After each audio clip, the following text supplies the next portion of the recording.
eu usava um microscópio que custava US$ 1,5 milhão. Eu tinha medo de usar aquele microscópio, mas era um... Sim, consagrados e consagradas, sejam todos muito bem-vindos a mais um Minutos Talk Show. Um prazer imenso ter você aqui conosco mais uma vez. Mas, se é a primeira vez que você está aqui nesse canal, por gentileza, já dá o like nesse vídeo, se inscreva nesse canal e para se consagrar de vez, ative as notificações para você não perder as próximas edições. Bom, editor, já tá tudo ok por aqui, então pode rodar a vinheta porque a entrevista já vai começar.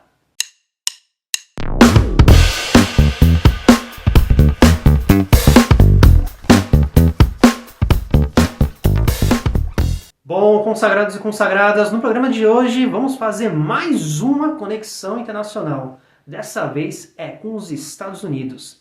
A convidada de hoje é a Marina Oliveira, que é PhD em Engenharia Química e tem um projeto que é financiado pela NASA. Ela vai compartilhar um pouco da sua história com a gente e contar como é desenvolver um projeto com a Agência Espacial da NASA. Marina, tudo bem contigo? Seja muito bem-vinda. Muito obrigada, tudo ótimo, e você? Eu agora receber você aqui no nosso programa é uma honra imensa. Marina, conta pra gente. Muitas pessoas, quando são crianças, têm esse desejo de um dia trabalhar na NASA, de ir para a Lua, de ser astronauta. E hoje, né, embora você não trabalhe com a parte espacial da empresa, ainda assim você tem uma ligação com ela. Mas quando você era criança, você tinha esse desejo? Você já tinha isso de trabalhar na NASA um dia ou não?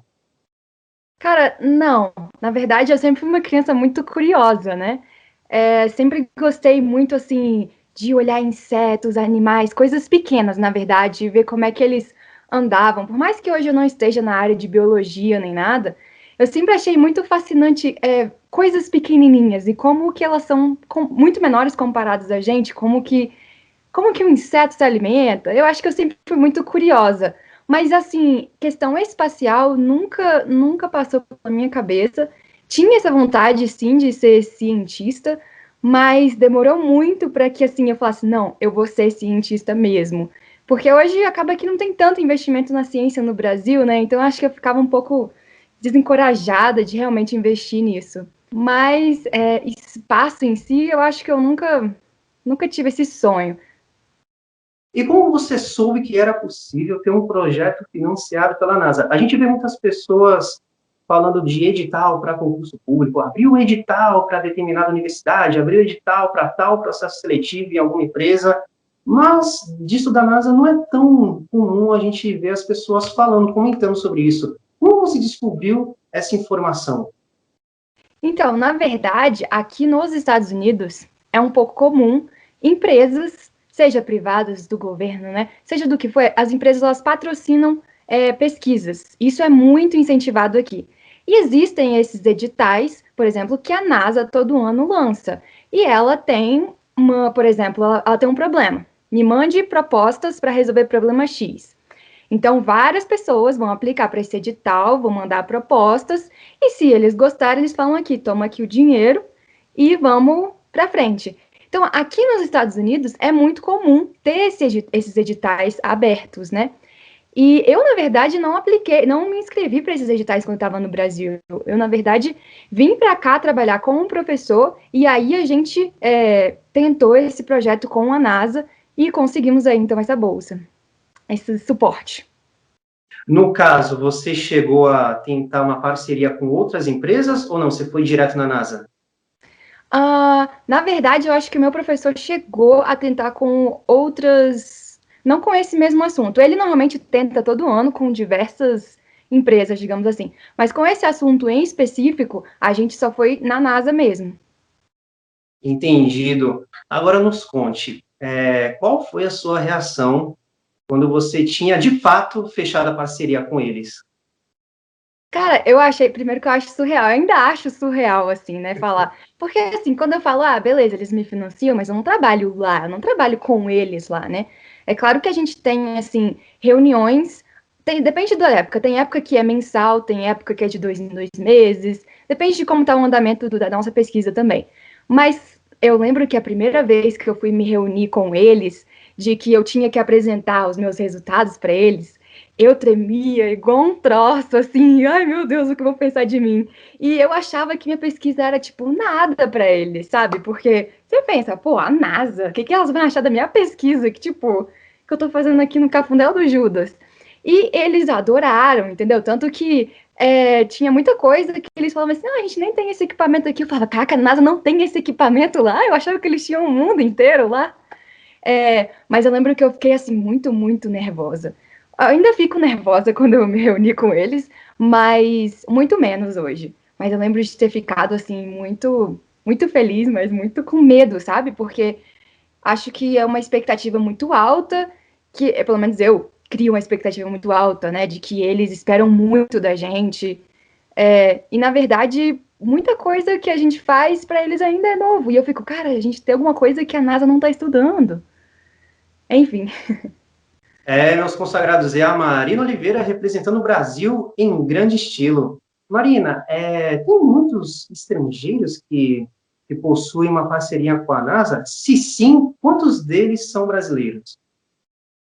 Olha, eu não posso falar muito assim, né, dos Estados Unidos inteiro, porque eu sei que esses editais, por exemplo, que abrem para os Estados Unidos inteiro.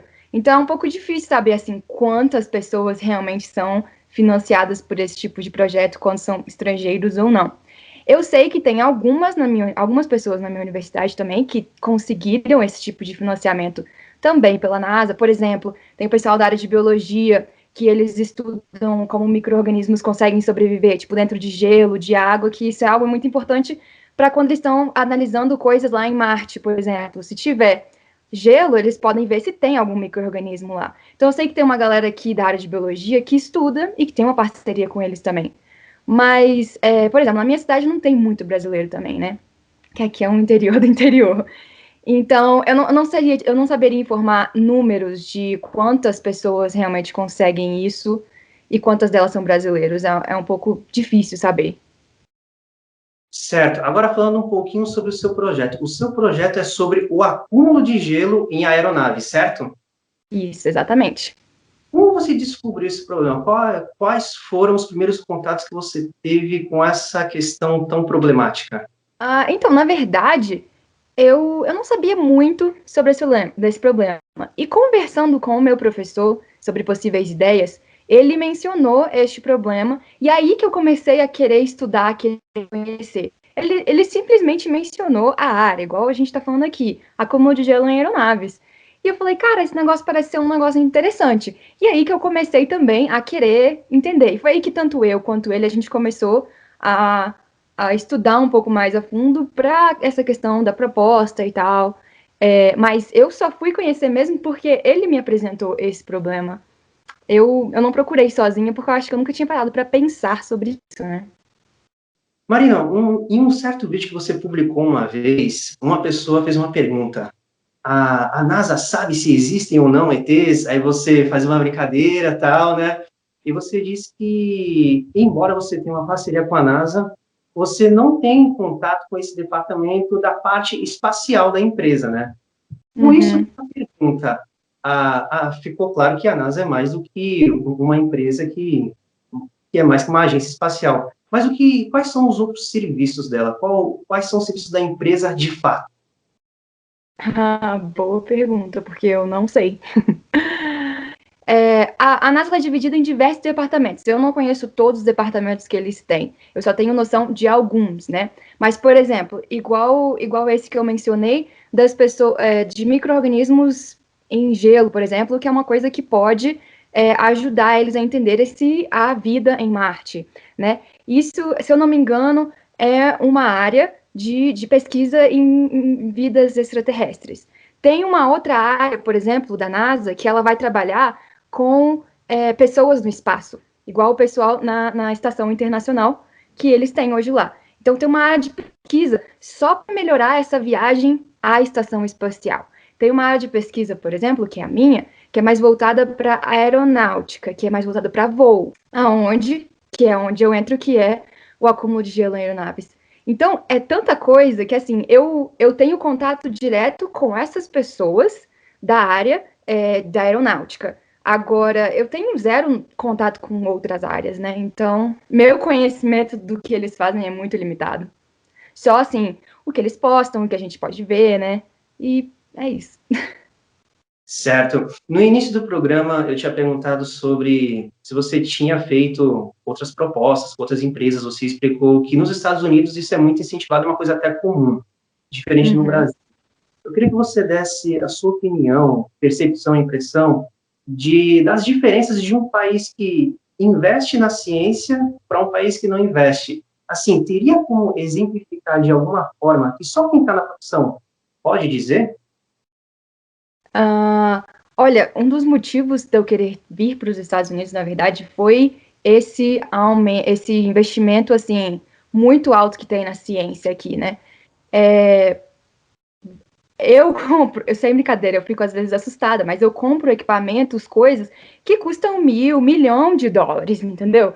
E, assim, eu usava um microscópio que custava 1,5 milhão de dólares. Eu tinha medo de usar aquele microscópio, mas era um puta microscópio, entendeu? É, sei lá, a nossa última compra custou 10.000 dólares, e é um negocinho desse tamanho que é para fazer um sistema mais fechado, que dá para congelar, umas coisas mais controladas, assim. Mas 10.000 dólares, e tipo assim, tá bom, tá aqui, 10.000 dólares. Coisas que, assim, eu tenho amigos que estão na área acadêmica no Brasil, que fazem mestrado, doutorado, e eles não têm nem metade desse investimento na área de pesquisa, sabe? Aqui, por exemplo, eles querem mesmo que você vá para congressos apresentar o seu trabalho, então eles pagam a sua viagem para outro estado, não vai pagar para outro país, né? Mas para outro estado para você apresentar, paga o hotel, paga a sua comida, talvez não, mas o hotel eles pagam, a sua inscrição. E assim, eu acho que tem muito incentivo, assim, sabe? Igual eu falei com esses números aí, por exemplo, é um exemplo muito grande, assim, de que a gente continua comprando coisa o tempo inteiro. E, sei lá, na faculdade a gente tem lojinha de coisa de laboratório. Eu quebrei um negócio aqui, uma vidraria, eu vou lá na hora e compro. É uma facilidade muito grande, entendeu? Quando eu fiz pesquisa na minha graduação, eu lembro do perrengue que era. Às vezes eu tinha que pedir vidraria emprestada porque a minha quebrou. Então, assim, essa facilidade te motiva muito a fazer pesquisa aqui, porque o investimento é muito bom. Não, realmente, de investimento, o negócio, olha, tá classe A, impressionante. Marina, você, por ser brasileira, já sofreu algum tipo de preconceito? Cara, eu acho que não. Eu sou branquela também, né? Então, assim, o povo aqui é tudo branquelo também. Então, eu acho que talvez isso faz com que eles, talvez de primeira, não achem que eu não sou americana se eu não abrir a boca, né? Mas eu acho que por ser brasileira, não. Eu já me senti subestimada por ser mulher. Ainda mais na área de engenharia, assim, onde tem muito homem, eu já me senti um pouco subestimada por ser mulher, mas por ser brasileira, não. E qual é a impressão que você tem da impressão que os americanos possuem dos brasileiros? Eles veem o Brasil como uma população competente, não? Qual é a impressão deles dos brasileiros? Então, eu acho que eles acham que a gente é muito festeiro. Isso eu acho que é a impressão que eles têm da gente. Que a gente celebra tudo e o que não é mentira, tá? Assim, eu acho que a gente comemora muito. Ah, é aniversário, vamos fazer um churrasco. Ai, fulano passou na faculdade, vamos fazer um churrasco. Entendeu? A gente sempre tem essa coisa, pelo menos na minha casa eu cresci muito com isso. Ah, tem nada pra fazer no domingo, vamos fazer um churrasco. Entendeu? Então eu acho que assim, eu acho que a gente é muito festeiro, mas eu não sei se eles têm uma opinião muito formada. Eu acho que depende muito do americano que você conversa. Eu já conversei com americanos aonde não tinham ideia nenhuma de nada do Brasil. Talvez assim, noção, é um país. Já conversei com pessoas que achavam que o Brasil era do tamanho da Califórnia, que é um país minúsculo, seria, né? E na verdade, em questão de território, a gente tem o mesmo tamanho dos Estados Unidos, se não contar o Alasca, né? Então, assim, depende do americano, entendeu? Depende com quem você conversa, depende do quanto de conhecimento de América Latina, América do Sul que ele tem. Varia muito. Bacana. Marina, recentemente você colocou nos seus stories que você publicou um artigo sobre o seu projeto, não foi? Isso. E uma coisa que você destacou bastante foi que o mais difícil de desenvolver esse projeto não é a dedicação em si, mas a forma como você lida com os erros. Você destacou muito isso, eu queria que você falasse um pouco sobre esse assunto. Qual é a sua interpretação sobre o erro? Qual é a sua relação com os seus erros?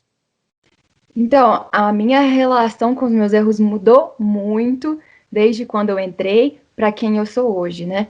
Quando eu entrei, eu achava que errar era um fracasso, né?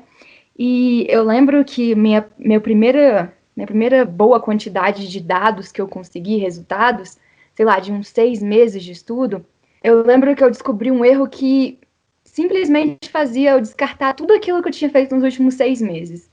E eu lembro que eu chorei, assim, de raiva, porque eu não vi esse erro antes e como aquilo mudava todo o sentido do que eu estava fazendo. E eu só conseguia entender que eu era ruim e que eu era sem noção, porque eu não tinha prestado atenção numa coisa pequena, mas que estava ali na minha frente. E aí eu me apedrejava muito. Hoje, e assim, todo erro que você tem, ao longo da vida eu fui aprendendo, né?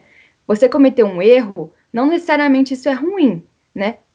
Você pode aprender e aí nas próximas vezes você sempre presta atenção naquilo para que não aconteça de novo, ou até para você colocar na sua metodologia aquele ponto que a pessoa não pode esquecer daquele ponto específico porque é muito importante.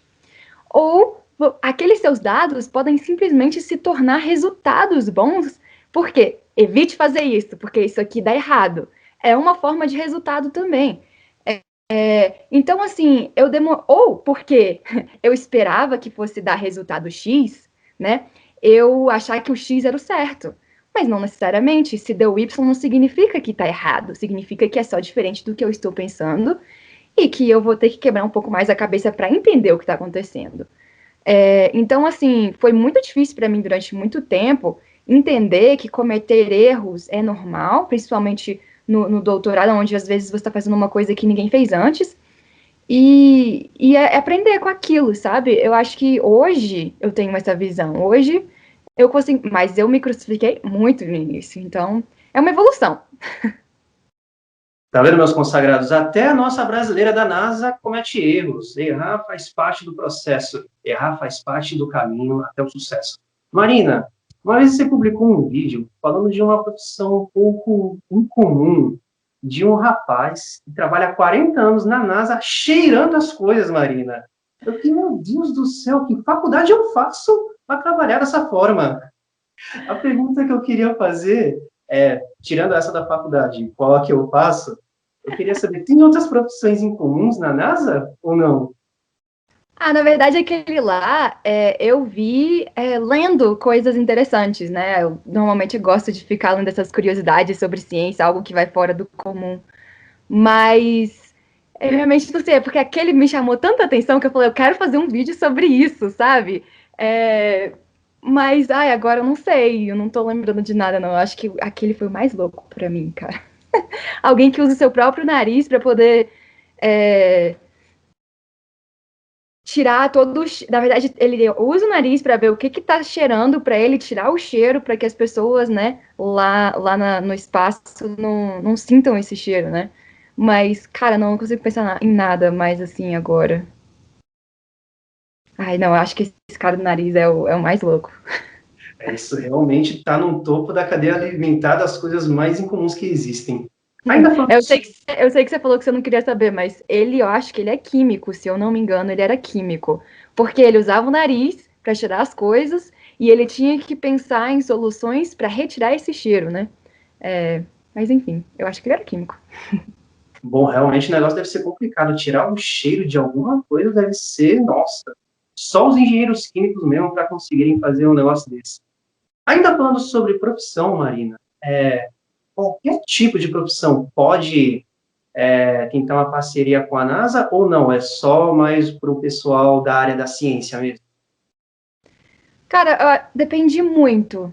A grande maioria seria a área da ciência. Assim, na questão de parceria, no caso de igual eu faço, né, o edital que financia pesquisas, eles têm editais muito, muito específicos. Então, é igual eu falei, já vi na área de biologia, que é ciência, já vi na área médica, já vi na área de engenharia, tanto todos os tipos de engenharia, né? Porque eles trabalham com muita construção de coisas.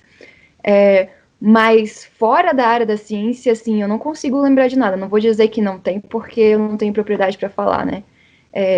Mas os editais normalmente são muito específicos para algum tipo de problema que eles têm recente, assim.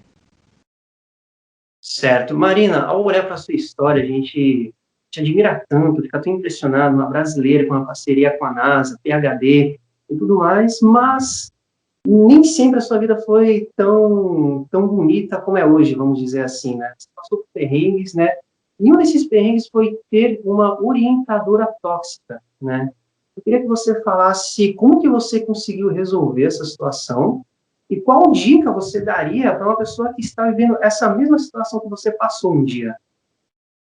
Então, só para contextualizar, né? Eu vim para cá pensando primeiro em fazer engenharia do petróleo, porque é onde eu sabia que tinha mais oportunidade. Aqui, em engenharia do petróleo, eles investem muito dinheiro. E aí eu comecei então com essa orientadora, que para mim, ela estava me dando uma bolsa, e eu tenho que ser mais grata a ela, e eu tenho que simplesmente abaixar a cabeça para tudo que ela quiser, porque ela está me dando dinheiro para sobreviver e uma oportunidade de fazer um doutorado, PhD de graça, né? Então, eu aguentei muito por muito tempo, porque eu via todos os estudantes dela falar assim: ah, ela é assim mesmo. Ah, ela é meio rude assim mesmo. E hoje ela não tá bem, não, hein? Cuidado. Então, todo mundo ali tava naquele ambiente, aceitava aquela situação. Então, eu fiquei assim: cara, não, eu não posso ser fraca em querer desistir, né? Eu tenho que estar aqui, eu tenho que lutar, tenho que conseguir. E aí, chegou um determinado momento que eu não sei o que deu em mim. Não, agora eu tô aqui pensando. Eu acho que foi conversando com a minha família. A minha família já conversava comigo por videochamada e falava: cara, você não tá parecendo muito feliz. Você tá bem? Eu falava: não, tô bem. E era sempre essas perguntas. Eu falei: cara, não, eu preciso mudar a minha vida. E foi aí que eu falei: eu vou mudar, vou procurar outro professor e vou procurar outros projetos, vou fazer o que for, assim, né? Ela, assim, eu não acho que o problema era ela pressionar as pessoas. O problema era ela não saber falar. Ela era, primeiro que ela gritava, se o resultado não era exatamente o que ela queria, ela falava que a gente não estava fazendo o suficiente. E quando você faz pesquisa, você descobre que nem sempre vai dar aquilo que você acha teórico. As coisas na teoria podem ser diferentes da prática, né? E ela culpava a gente, falando que a gente não estava dando o nosso melhor, e falava que a gente era ruim, que indiretamente ela falava que ela era a boa samaritana por estar dando oportunidade pra gente, sabe? E isso ficava ali no seu subconsciente, tipo, nossa, eu sou um merda mesmo, e ela é uma ótima pessoa que tá me ajudando, né? Então, assim, foram diversas situações onde minha vontade era de sair correndo, né? E aí foi aí um dia assim que eu decidi que eu ia começar a correr atrás de outros professores e foi quando eu encontrei o meu atual professor, que a gente conseguiu essa parceria com a NASA e tal. Mas que na época a gente não sabia se a gente ia conseguir parceria nem nada. E assim, você vê como que as coisas melhoram, sabe? Às vezes precisa dar muito errado para dar certo.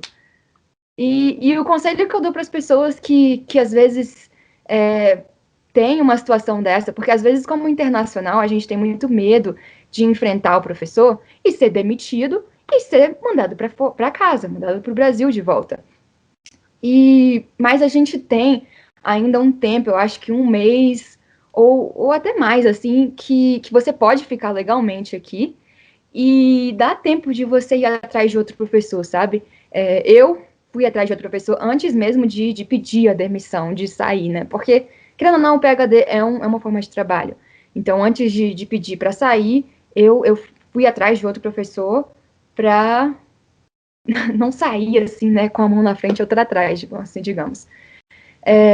Mas, cara, lembrar que esse professor não precisa te prender. Se você não tá feliz, se você não tá gostando do projeto, se você não tá gostando do professor, vai atrás de outra coisa, entendeu? Perder um ano da sua vida é melhor do que perder 5, 6 aí do PhD inteiro, sabe?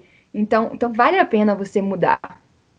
Foi uma decisão tão acertada que tudo melhorou tanto depois que você começou até a produzir vídeos para a internet. Você imaginava que daria tão certo assim no TikTok? E como surgiu a ideia de entrar no TikTok e começar a produzir os vídeos? Na verdade, foi uma amiga minha, Ítala Marques, que ficava falando: ai, TikTok é muito legal, TikTok é muito legal, não sei o que lá. Falei, tá, vou entrar no TikTok. Entrei no TikTok, vi as dancinhas, falei, cara, esse tipo de coisa não é pra mim. Porque eu não sou, assim, da dança, né? E aí, ela já arrasava nas dancinhas. E eu falei assim, cara, tem que achar meu conteúdo. Comecei a fazer umas coisas de coisas dos Estados Unidos, mas aquilo tipo não era tão legal assim pra mim. Só comecei para produzir conteúdo mesmo. Daí teve um vídeo que eu fiz porque as pessoas me perguntavam o que eu fazia aqui, se como que era trabalhar nos Estados Unidos, não sei o que lá. Eu falei, cara, fazer um vídeo explicando o que eu faço, né? E aí, quando eu comecei a falar da minha vida de ser uma cientista, aí comecei a ter muito retorno também, muita galera gostando desse assunto. E eu sempre achei que assunto nerd as pessoas não queriam saber.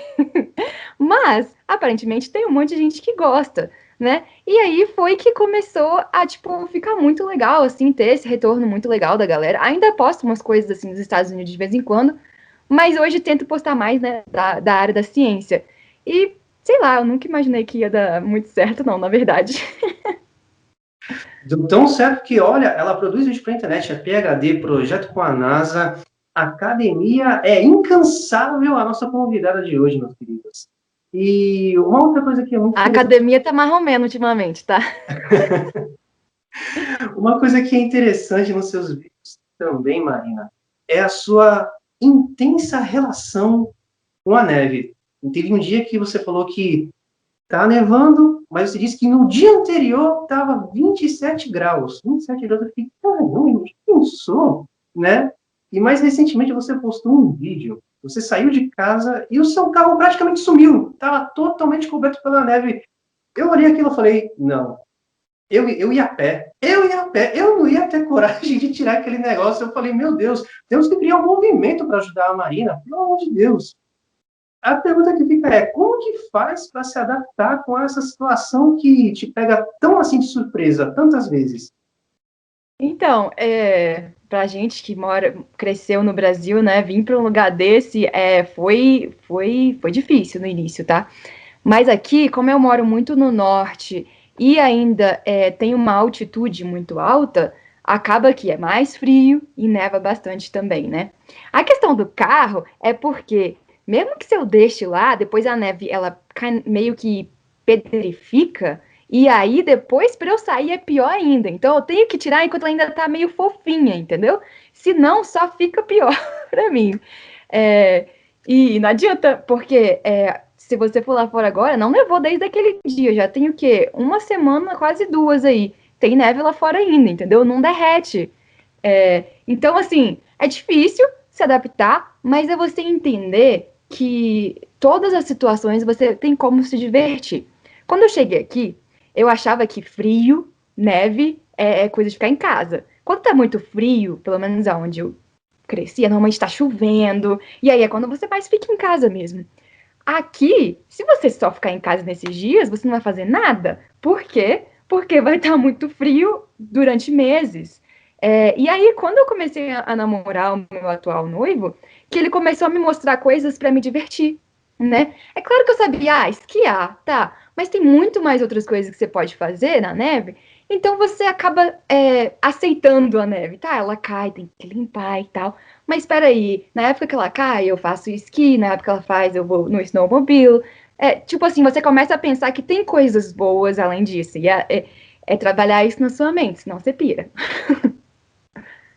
Realmente, olha, uma situação para os brasileiros seria muito complicada.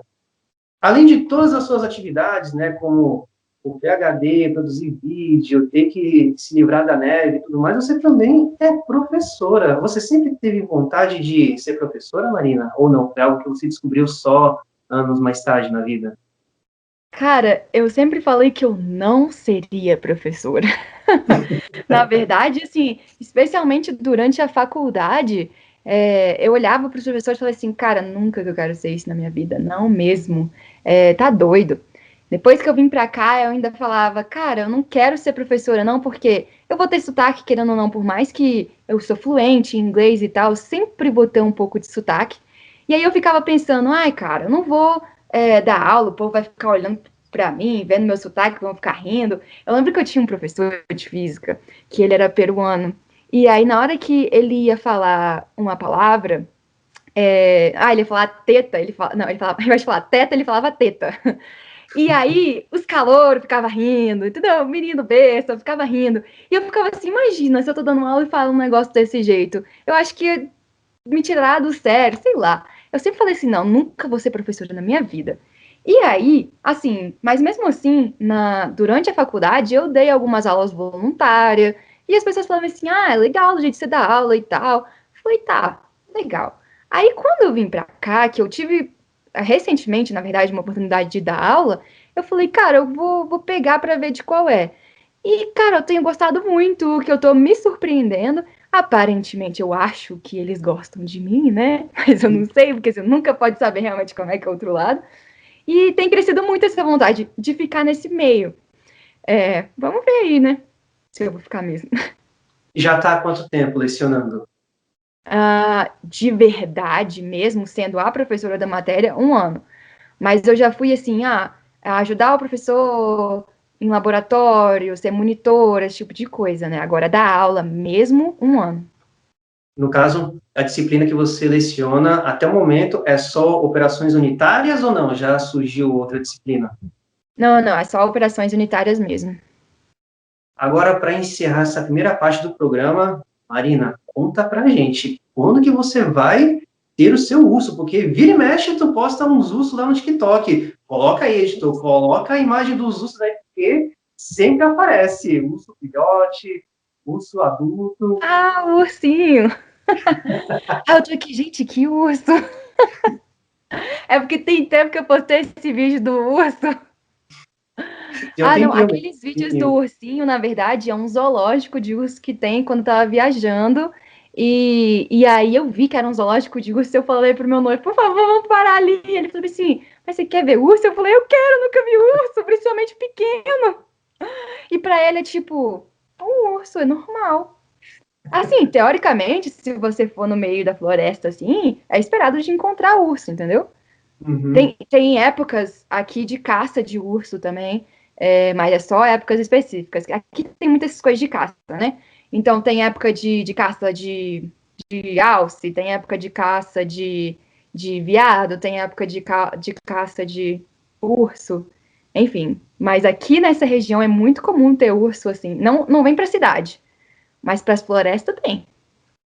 Para você que um dia pretende visitar o estado de Wyoming, nos Estados Unidos, fiquem atentos que os ursos vão receber vocês, hein? Tem um parque nacional aqui que se chama Yellowstone, não sei se você já ouviu falar. E lá, normalmente, você vê búfalo, você vê urso, você vê várias coisas assim. Dentro você pode ir andando com o seu carro, né? E você vê todos eles assim, lá. Show de bola. Agora, Marina, para encerrar o programa, vamos ter um quadro chamado A Hora da Verdade. Vou fazer algumas perguntas e você vai ter que responder sem ter muito tempo para pensar. Está preparada? Não, mas pode ir. Vamos que vamos. Qual foi o momento mais emocionante da sua vida? Eu acho que foi quando eu tive aquela primeira apresentação com a NASA. Eu tremi muito, mas eu acho que foi muito emocionante, assim, cara, eu tô falando com gente importante. É a mesma É para sensação que eu responder pouco? Eu não sei.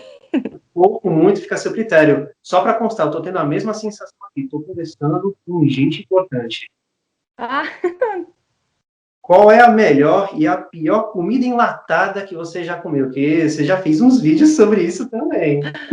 cara, a pior foi o espinafre. Cara, o espinafre foi muito ruim mesmo. E aí, para piorar, eu ainda fui colocar um alho em pó, eu colei meio quilo de alho em pó e foi horrível. Mas tem umas sopinhas muito gostosas. Então, sopa, eu gosto. Vez ou outra eu compro, assim, por livre e espontânea vontade mesmo, sopa. É muito bonzinho, algumas. Quais são seus próximos objetivos? Formar. Se tudo der certo, eu defendo em junho deste ano, né? 6 artigos para publicar que estão em processo de escrita, né? Terminando de fazer alguns experimentos também. Mas o meu maior objetivo nesse momento é formar e depois arrumar um emprego. Estaremos todos torcendo quando você for defender, Marina. Do que você sente mais falta do Brasil? Tirando a família ou a família inclusa? Porque acho que a família é o que a gente mais sente falta, né? Que a gente não pode trazer. De comida, eu diria fruta, eu diria jabuticaba. Cara, eu queria tanto que tivesse jabuticaba aqui. Mas sem dúvida é a família, assim, de forma geral. O resto a gente se acostuma, sabe? Comer. No início de comida, talvez eu senti um pouco de falta de certas coisas. Isso você ou se acostuma a viver sem, ou você paga um pouco mais caro e manda a Amazon te entregar. E esse tipo de coisa, coisas que você se adapta. Não me adaptava com um jeito que um americano fazia alguma coisa. Depois você se adapta. Agora, a família não tem como, né? Você não vai substituir a sua família nunca. Marina, uma vez você disse que a melhor coisa dos Estados Unidos é o fato de não ser julgada pelo que veste. Tirando isso, do que você mais gosta nos Estados Unidos? O que você colocaria em segundo lugar? Pô, você falou a melhor coisa, que era o que eu mais gostava. Ai, gente, deixa eu pensar. Eu não sei mais agora. Vou ter que responder rápido e não sei. Primeira coisa que vem à sua mente. Eu acho que atrelado a isso, eles não te julgam assim de forma geral, eu acho. Não, tá. Tirando essa questão, então, do julgar, a honestidade. Eu não vou te dizer que 100% dos americanos são honestos, mas na maioria das vezes eles são muito honestos, entendeu? Eu acho que essa é uma outra coisa que eu gosto muito neles, assim.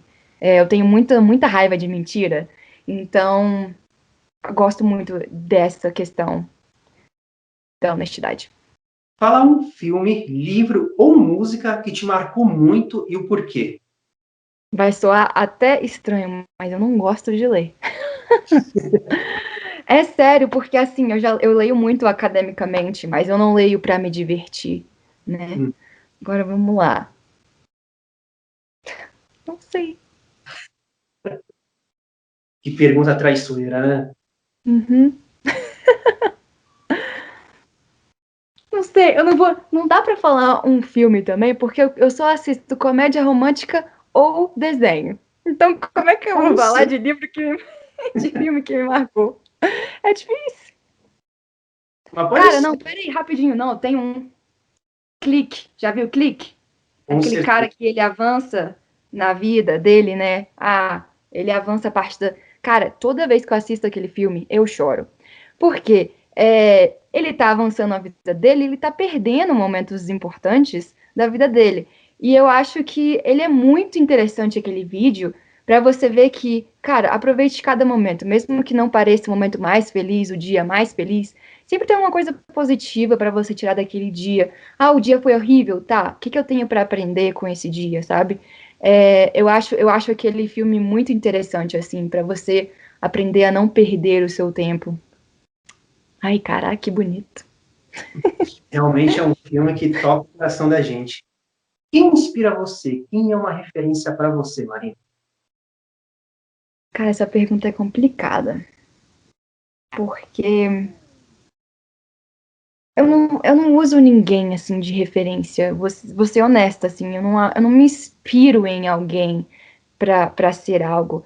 Eu acho que eu penso, eu quero ser uma cientista, eu vou atrás de como ser uma cientista. Eu vou olhar pessoas, vou atrás de várias pessoas que podem ser exemplos naquele ramo e vou tentar. Eu quero ter um conhecimento melhor em área X. Eu vou atrás, procuro saber quem são os melhores e tento aprender. Mas eu não acho que existe assim uma pessoa que eu falo, cara, eu quero ser aquela pessoa. Eu eu tenho objetivos e eu vou atrás de pessoas, talvez, que são boas naqueles objetivos, mas não sei, não tem uma pessoa assim que eu admire. Talvez uma resposta meio mas Não, que isso. O importante aqui desse programa é ter a diversidade de opiniões. é importante. Qual é o maior aprendizado que você tirou dessa pandemia? Aprendizado que eu tirei desta pandemia. Não sei, tem muita coisa, assim, mas... Cara, é engraçado que uma pandemia diverge opiniões, assim como a política diverge opiniões, né? Eu achei muito, muito louco, mas a questão da pandemia eu achei muito importante para pensar no outro, né? Você usa máscara não é porque, eu não quero pegar a doença, mas eu tenho que pensar no outro, pensar mais no outro e não só em si. Eu acho que isso pegou muito. Eu cheguei a ter Covid, né? E fiquei aí umas 2 semanas em casa e foi muito difícil para mim ter que lidar com ninguém podendo me visitar. Eu me senti um alien. Eu precisei ir no hospital uma vez porque eu queria fazer um teste enquanto eu estava com Covid e as pessoas vinham no quarto não, na salinha que eu estava, com aqueles negócios de espacial, assim, eu me senti realmente um alienígena, né? E pensar que, cara, ninguém estava esperando por isso, né? Ninguém estava esperando por uma coisa que fosse mudar aí a forma de viver do mundo inteiro. Então, assim, mais uma vez, viva e aproveite cada momento, porque você não sabe se você amanhã vai poder visitar aquela pessoa, porque ela vai estar com Covid, ou seja o que for, né? Mas eu acho que aprendi muito a valorizar, assim, os momentos mais simples também. Que naquela época que eu fiquei doente, eu não podia ir na farmácia comprar um remédio para mim. Realmente uma situação muito delicada. Além do idioma, quais são as 3 principais características que uma pessoa precisa ter para sair do Brasil para os Estados Unidos e conseguir trabalhar na sua área? Características da pessoa? Né? Principais, no caso, características principais para trabalhar na sua área. Eu acho que, assim, primeiramente, precisa ser alguém determinado, igual eu falei, né? A gente erra muito e tá tudo bem, né? Errar muito, mas você tem que persistir, porque se você desistir no seu primeiro erro, né? Não vai a lugar nenhum. Mas eu acho que a principal dela é ser determinado e esforçado, né? Eu acho que ambos talvez vão junto, mas que às vezes você vai precisar fazer um pouco mais do que talvez você tá vendo, né? Você vai precisar ir um pouco mais além, vai precisar ter que trabalhar umas horas a mais, provavelmente. Então, alguém que está disposto a se esforçar mais, a trabalhar um pouco mais quando necessário. Não recomendo a trabalhar todos os dias até de madrugada, porque isso não é saudável. Porque eu fiz isso muito no início por desespero, né? E eu acho que isso não tá certo. Mas eu acho que seria isso. Ser alguma pessoa bem determinada e persistente, determinada e persistente e esforçada, né? Ou esforçado. Acho que é isso. O que é um sucesso para você? Cara, o sucesso é uma coisa relativa, né? Porque, assim, às vezes você tem um objetivo. E aí você fala, pô, atingi meu objetivo, atingi o sucesso em determinada coisa. Mas às vezes algo não era nem seu objetivo, você atingiu e ainda pode ser um sucesso, né? Eu acho que está muito relacionado a, claro, realizar seus sonhos e objetivos, mas, não sei filosofar.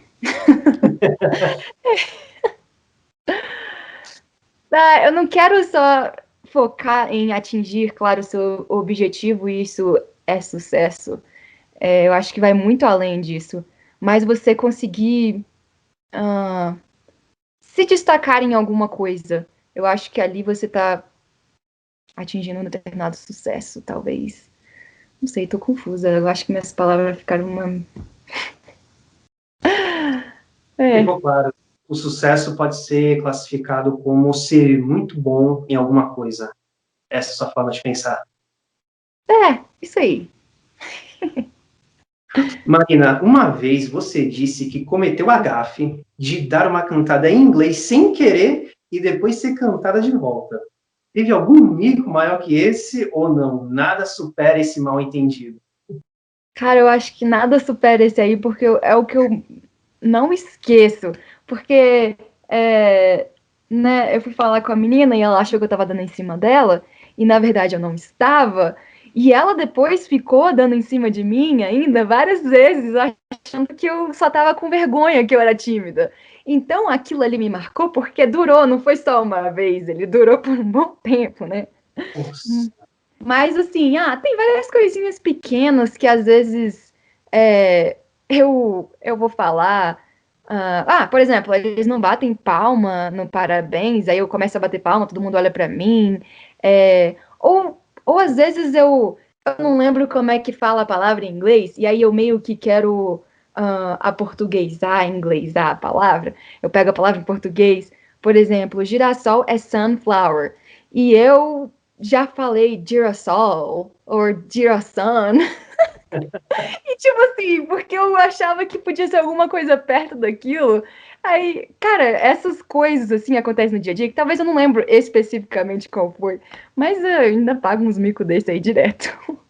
Tem que lançar um livro contando todas as suas histórias na terra americana, Marina. Eu tinha que anotar toda vez que eu pago um miquinho. Vai ser um Cara, resto. essa história não é minha, mas eu tenho uma amiga que ela machucou o pé e ela machucou o pé escorregando, né? E escorregar em inglês é muito parecido com dormir, slip and sleep. E aí, quando ela ia contar a história, ela falava dormir ao invés de escorregar. A pessoa falava, como é que você machucou o pé? Ela falava, ao invés de falar, eu escorreguei no chão, ela fala, eu escorreguei num chão molhado, ela fala, eu dormi num chão molhado. E a pessoa ficava, como é que você quebrou o pé falando que dormiu num chão molhado? E a pessoa provavelmente imaginava ela deitada no chão molhado e, quebrei o pé. Então, cara, essa história eu acho que é melhor do que qualquer uma minha. Caramba, realmente deve dar um bug na mente da pessoa que escuta uma informação dessa. Agora, para encerrar, o que é a ciência para Marina?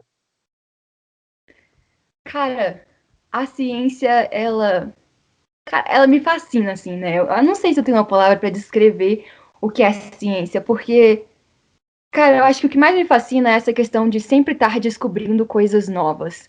É por isso que eu gosto de estar no meio científico. Essa constante descoberta de coisas novas, de coisas que, sei lá, você nem tinha parado para pensar. Alguma coisa que tá no seu sofá ali, sei lá, seja o que for. Então, como a ciência está em tudo, tá? Desde o que na natureza, ao que a gente constrói, ao material que a gente constrói para ter o computador, o celular, tá em tudo, né? Então, assim, para mim, a ciência é o que faz a gente continuar movendo aí o mundo, sei lá. Tô muito boa para filosofar, não. Mas Que isso, foi sensacional ter você aqui no nosso programa, Marina. Queremos te agradecer muito pela participação, por ter aceitado o nosso convite. Te desejamos tudo de bom, todo sucesso e esperamos te entrevistar novamente aqui no Minutos Talk Show em outra oportunidade. que é isso, muito obrigada, agradeço vocês o convite, foi ótimo estar aqui.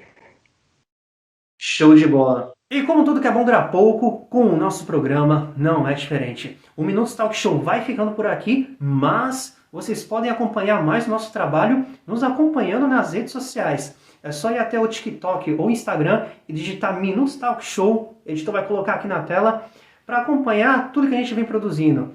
As outras entrevistas, quem são os outros convidados, trechos de alguns programas, enfim, nos acompanhem lá para ficar por dentro de tudo. Muito obrigado mais uma vez pela sua audiência e nos encontramos no próximo episódio. Até lá!